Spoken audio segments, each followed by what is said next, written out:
Alvin, I'll make you a co-host and you can go ahead and share your screen and do your thing. So great to have you here, Alvin. Right. Thank you, Phil. Let's see.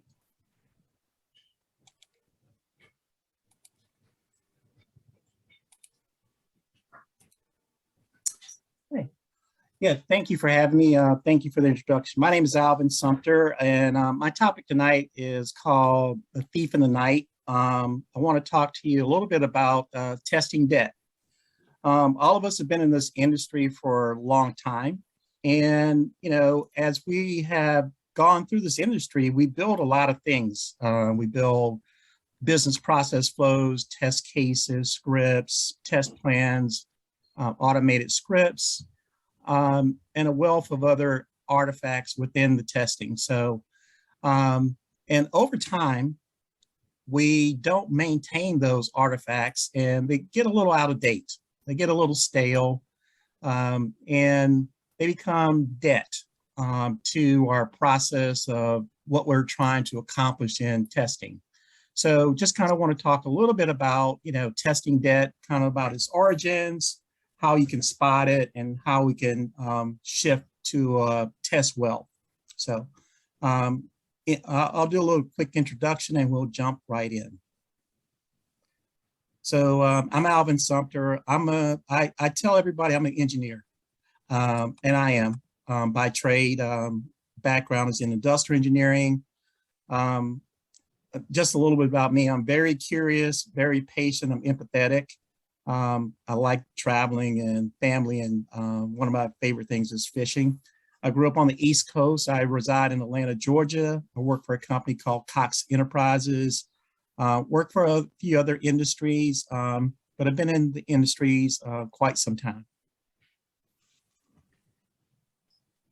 So testing debt. So, you know, what is this thing and why is it important? And, you know, how can we spot it? So I found this graphic. I thought it explained it pretty well just from a definition standpoint. So when we're looking at testing debt, we're really looking at really a gap in what we have.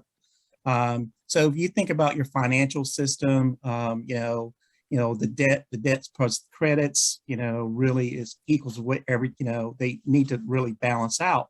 But, you know, when we put systems together, debt is not really a good thing, but I think, you know, some debt is good, but we don't want to accumulate too much of it. So when we talk about debt, what we're really talking about is really that gap between what's expected and what actually happens. You know, that's really the premise of a test. We want to understand some premise of what we're expecting, and we want to see how it actually turns out. So really just the difference between that is what we call the gap in testing debt. Now, you know, there are many reasons why testing debt creeps into our systems. Sometimes we just don't measure correctly. You know, we start our projects out, we don't set up a proper baseline, and we don't provide the right tools up front to do accurate measuring. Sometimes really when we're doing projects, we really take a real short-term focus and we continue with that short-term focus and we never really get to the point where we're really have changed our focus to the long-term. And so things continue to just kind of pile up and we just take the easy way out instead of taking the correct road. Sometimes it's a resource issue where we have a new team member and they really lack the understanding of what really needs to happen. Sometimes they don't understand the process of what needs to happen. Sometimes they don't understand the system. But really it boils down to actually, you know, solving a problem of testing because we're all trying to do the same thing. We're trying to test better. So just a lack of understanding of how to approach the testing problem is one of the true reasons why we have so much debt. Then we can look at, you know, organizational factors. We don't get that feedback kind of timely and we kind of move on and we kind of shuffle away and we move on to something else. So that response of trying to figure out what actually happened and what it was expected. We don't really get the feedback timely. It kind of get that red herring sometimes that we look at. And then there's just a lot of others to be continued, right? Now, it's really, not too hard to spot some of these things, some signs. So we see a lot of times we just bypass and we just keep going, and it just keeps piling up. Sometimes we just forget, we run out of time, we're a little stressed out, and we're pushed, we take our eye off the goal, off the prize, and we just forget about it, don't get back to it. Kind of get swept on the rug, right? Sometimes it's a bit slow. We're a little slow to really understanding what's happening. And other times, we're squeezed for time, or maybe it just takes a long time just to get to the true problem and what we're trying to get to. In other cases, you might say that, misunderstandings happening. So communications, we see that a lot where we're on projects and we're not speaking the same language. We're talking to the project manager and he comes in and says, oh, the development team is, they're 3 days late again. Testing team, you're going to have to cut your time. So there's a way to speak in a language that a project managers can understand. They typically talk to you in the language of resources, budgets, and time. Or you could say scope, right? So, they say, hey, 3 days. And you're like, oh, well, that's 30% of my time. So let's cut the scope by 30%. So sometimes that misunderstanding is a communication where you can communicate in a different way. So understanding how to communicate sometimes is kind of misunderstood. But there are the other reasons of misunderstanding. There are many of those. And then typically, rework, backlogs, they come in and we have to keep moving along. We put things in the backlog like defects, and they come back to haunt us because they take a different form than what they were when we originally test them. Now they grow new tentacles and they're reaching and integrating into other parts of the application that we're planning to test. So our whole approach to testing changed sometime because of rework. We sometimes need to rework and rethink the ways that we're doing around sometimes the people and the processes and the technology, and definitely the data that we push through these systems. So testing debt, I don't know if there's one way to describe it other than that, it's basically waste that we're trying to get out of the system so we can be more efficient and effective in the approaches or methods that we're taking around testing. And I think, you could probably come up with a few other definitions, but let's go with that one for now.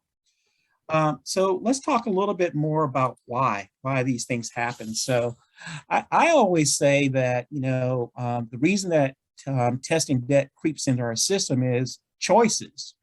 You think about projects and initiatives that go on in your organizations, and it always boils down to a choice. And I think that choice is the thief which robs a team of its testing well. So let's talk through a few little examples. So let's take the first one. One of the first things we do, we have to plan when we're testing. So a lot of teams, when they're planning their testing, they try and boil the whole ocean.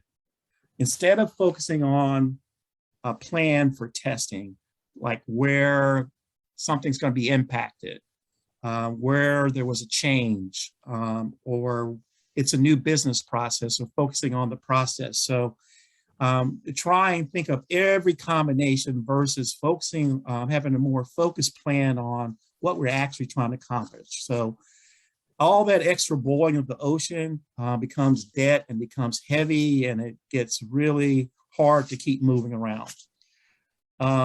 Other things we see in planning, I would say, not being able to fail fast enough to sustain our methodology. And what I really mean by that is a lot of times it takes us too long to find the failures. And by the time the project is over, it's getting down to the end, we then find those failures and they take the project in a new direction, or it takes longer for the project to come to fruition. And it just causes more debt because now we've done all this work, but now since we didn't fail fast enough and find these things, it's just causing other conversation and just taking the project in different direction. I just say the other last thing that I see a lot around planning. I see a lot of estimation that is really bad, but just, one I really would mention is things around environment and devices and hardware that really don't really support the purpose. So we're creating tests around outdated operating systems and platforms when the actual goal may be a different platform or device. Sometimes you see that planning, it may be in the CI/CD area where you see linkages that are break all the time around automation because the environments and the tools and software that we're using to do these pipelines are brittle and they need a lot of maintenance and we don't keep them up to date. So in planning, I see that we create a lot of debt as well because we don't put our testing on proper footing. So one and all of us, we are always faced with this automation. We hear about it from our counterparts and our teammates and colleagues all the time. We need to automate more, And I see two main things in automation, but there are a lot of others. But the two that I see a lot is that we automate manual test cases, but we don't take time to check to see that they're really feasible for automation or they're provide that value back to the stakeholder. And so we just automate and we collect this huge volume of automated test cases and we spin the computers, CPU cycles and the clock times and those automation run times. They start off as an hour and they creep into 2 hours and then we move them to later in the night so they can run overnight, becomes 4 hours and 5 and 6 and 8 hours and on. So the automation doesn't really target the value proposition back to the stakeholder. I see a lot because we just tend to anything that's there, we just automate it. There is no really way that we align that back to the value of the stakeholder. Another thing I see a lot, and you may see this as well, in automation, I think there's a lot of waste. We continually to run automated cases and they just continue to pass all the time. So if they're always passing, why do we need to really run these automated cases? Are we focusing really on the right problem? Or are we just automating just to give someone a perception that everything is good? Or we're trying to instill confidence that we're really have the interests of the organization at heart. I say we don't when we do this and we don't check our automation and we just continue to run and test cases pass and pass and pass and they never fail. I think they're candidates to be put out to pasture. So, and like I said, there are probably a few others that you can make and think off the top of your head about automation where that it's creating debt as well. Let's jump over into kind of the non-functional areas like performance and usability type testing. So typically when we're looking at these type of tests, sometimes we're utilizing some of the non-functional tools which are really not a proper fit for the type of testing that is needed. I see a lot of times that the organization will have testing tools, software, they continually use it, There are new tools that come out on the market that may have, let's just say, some AI capabilities or some ML capabilities that would promote like self-healing and intelligence and be more of a better fit than some of the tools from the past. Not that those tools don't do their job, is that they may not just be the proper fit for the organization where we're looking at it. The other area that I see around performance and usability is I see another gap, another testing debt gap. Sometimes when we take up on the planning around these types of testing, the problem that we're trying to solve is not really the solution to be delivered. And I kind of see this as kind of doing a fit for purpose versus a fit for use type engagement. The purpose of what we're trying to do, we can deliver a solution, but sometimes it's just not fit for use by the stakeholder and it doesn't give them that value. And as we continue to go down that journey, it produces more and more debt because it doesn't really solve the problem. And we're always creating workarounds around that. So these are some of the areas that I see where, I see the origin of testing debt. So now, how can we, now that we kind of see where the origins are, how can we start looking at where in an organization we see signs of testing debt? So where do we typically observe if we look around? So I see organizations that have very low collaboration, organizations that are very siloed, don't talk to each other, don't really engage the business for feedback. That low collaboration escalates to testing debt because we typically don't make the mark. Other things like we talked a little bit earlier about environments and applications and devices. When the maintenance and patching of those applications and environments are limited, that's another area where testing debt, because we're actually not replicating the problem. We're creating additional harnesses such that we can actually perform a test that may not be the way that the user will actually use the case, because in the end, it's not an apple to apple comparison. We have interjected some of our own knowledge and some other processes there that typically wouldn't happen in a workaround situation like that, just to say that we can do some type of testing, but really, is that a good use and value of our time? So we could look at that as more from a resourcing, that there is a testing debt from a resourcing standpoint. The one that I like is more when the projects are really focused on the timeline and budget versus quality. That is, talked about more than anything, that we have to meet the timeline, we've got to have a strict budget.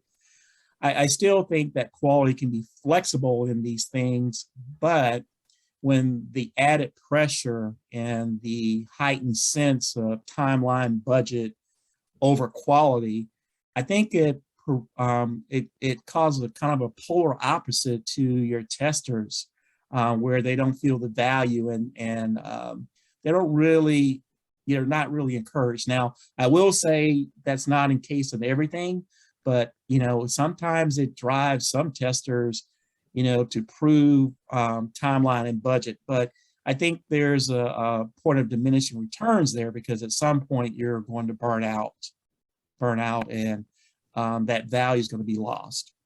And that's another area where I say, the short term versus the long term. There's so much time that you can give to focusing in that way, such that you can truly provide a valuable quality back to the stakeholder. I'll go through just one or two more.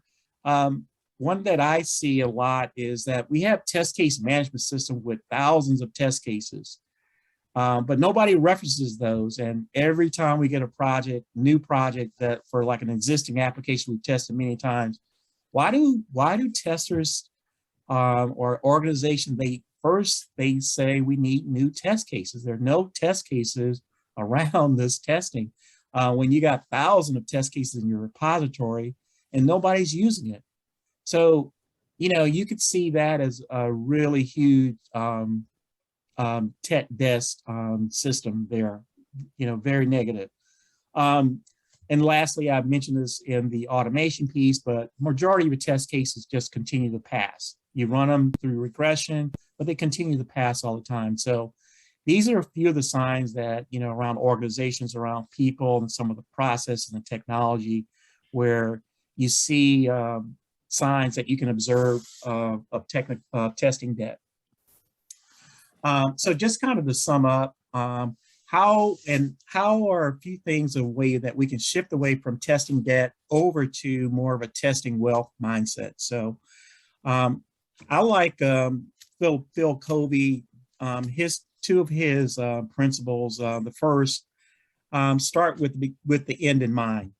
So start with the problem that you're trying to solve. Start there and try and understand, what does success look like for that problem? So think about at the end, where do we want to be so that we can set up our measures and our planning and set up a stable footing around, so that we can be able to shift to a mindset with the end in mind. And what it does, it just drives value back to the stakeholder. To do that, I think another principle with Phil Covey is start with first things first. We need to organize our priorities, our risk, and our impacts, and keep those in focus. And when we get pushed for time and pressure, don't let those outside circumstances shift your focus away. Stay on the course that you plan and work through your priorities and your risks and your impacts, and keep those things in focus. Don't let outside circumstances shift your focus. And the last, I would say, and first thing first, is continue to align your execution to the success of the initiative. So when you're thinking first thing first, always think about the end in mind, how everything that you do first for the end in mind is going to benefit and add value back, and it's going to reduce the amount of debt that's there. Now, we do have legacy, tools and processes. And a lot of times we see organizations, they have sunk a lot of cost in these processes, procedures, and we continue to follow them. We continue to use these tools. What I say is that don't become too attached. Really think objectively about what you really need to get to the point of the end in mind. So even though you have invested a lot, think about things like, will I ever need this again? Can we really throw this thing away and start from beginning? Will it take too long to build something else? Or you hear things like, we spent a lot of money on that, so we really need to stay with it. What I say sometimes is that you have to go bankrupt to begin that journey on quality. So because you spent that money in the past doesn't mean it's money that is of value or going to continue to provide value and reward in the future. Sometimes you go bankrupt, you throw it away. When they say we can't throw it away, why can't we throw it away? Ask questions. It takes too long to build it again. Well, it doesn't serve as a purpose, right? So just moving on, just the last two, I don't think we can get rid of debt. Debt's going to happen, and it always will be there. What we really need to do is look at the equation of debt and be vigilant, and we need to keep watch on our testing debt and keep it to a manageable level. Never really will be able to get rid of it, but we'll keep it at a manageable point where it's not impacting our effectiveness and efficiency. I think we need to, when we look at testing debt, we need to openly acknowledge that it is an issue and talk about it in the organization.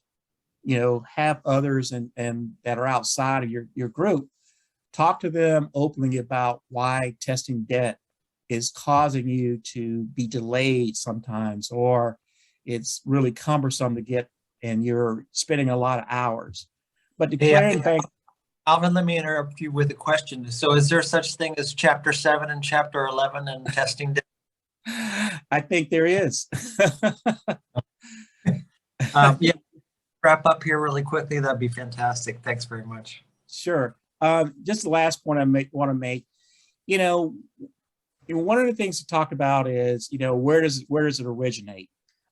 Before you engage on new tools and processes, I always say model it on paper first. Why you want to model it on paper? It doesn't cost anything. You haven't created any debt. And if you model it on paper, you can ball it up and throw it away, start over. One piece of paper is not going to cause you that much angst. It might cause you a little frustration because you've got to start over, but really it doesn't create any debt on the system. Also, I like to get outside feedback. Ask someone that's not invested in the process. What do they think about what's happening with the debt situation? Instead of sometimes, you know, adhering to the group think mentality. And just lastly, I'll just say, capture metrics to kind of address the pain points and the debt in your system. So thank you for your time and your attention. Okay, thanks, Alvin.